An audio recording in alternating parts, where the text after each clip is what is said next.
বাংলা গানের জগতে প্রবাদ প্রতিম সুরকার নচিকেতা ঘোষের পিতা ডক্টর সনৎ কুমার ঘোষ চেয়েছিলেন পুত্র নচিকেতা তারই মতো ডাক্তার হোক, কিন্তু সেই ছেলে স্বপ্ন দেখতেন একদিন সুরের জাদুকর হবেন।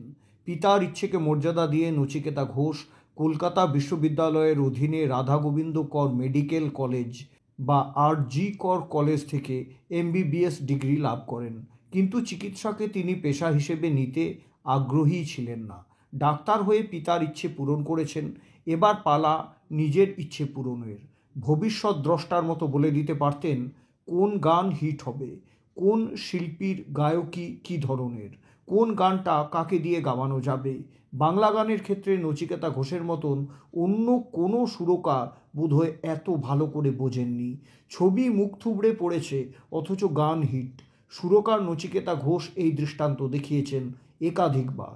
सभी कुछ लुटा कर हुए हम तुम्हारे।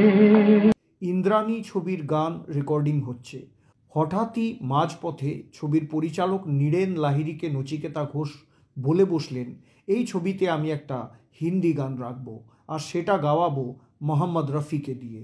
শুনে পরিচালক প্রযোজক সবারই তো মাথায় হাত। বাংলা ছবিতে মোহাম্মদ রফি গাইবেন, রাজি হবেন? আর হলেও বা কত টাকা চাইবেন? নচিকেতা ঘোষের ভরসা সেই হেমন্ত মুখোপাধ্যায়। উনি রফির বাড়ি নিয়ে গেলেন নচিকেতাকে। সভি কুছ লুটাকর হুয়ে হাম তুমহারে গান শুনে মোহাম্মদ রফি তো প্রায় পাগল হয়ে গেলেন। ক্যা ধুন বানায়া হ্যায় আপনি, ইতনা মিঠা। আনন্দে উদ্বেল হয়ে উঠেছিলেন রফি সাহেব। তক্ষুনি রেকর্ডিংয়ে রাজি উনি। প্রযোজকের কথা মতো নচিকেতা বললেন, ওরা কিন্তু আপনাকে 500 টাকার বেশি দিতে পারবে না রফি সাহেব। 500 টাকায় রেকর্ডিং? চমকে উঠেছিলেন মোহাম্মদ রফি। কি গাইছে বুঝতে পারছেন? রফি সাহেবের অভিব্যক্তি দেখে বিমর্ষ হয়ে উঠে পড়েছিলেন নচিকেতা ঘোষ। চলে যাওয়ার জন্যে পা বাড়িয়েছিলেন। এরপর কি যেন মনে হয়েছিল রফি সাহেবের। দরজার দিকে চলে যাচ্ছেন নচিকেতা, অমন সময় পিছু ডাকলেন মোহাম্মদ রফি। বললেন, ছাড়ুন ছাড়ুন, ওসব কথা ছাড়ুন। আপনার জন্য এই গানটা আমি বিনা পয়সায় গেয়ে দেব, বাকিটা ইতিহাস। হারিয়ে যা প্রেমে,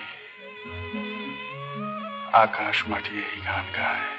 অচিন্ত কুমার সেনগুপ্তের উপন্যাস অবলম্বনে নির্মিত উত্তম কুমার সুচিত্রা সেন স্টারার মুভি ইন্দ্রাণী মুক্তি পেয়েছিল 1958 সালে।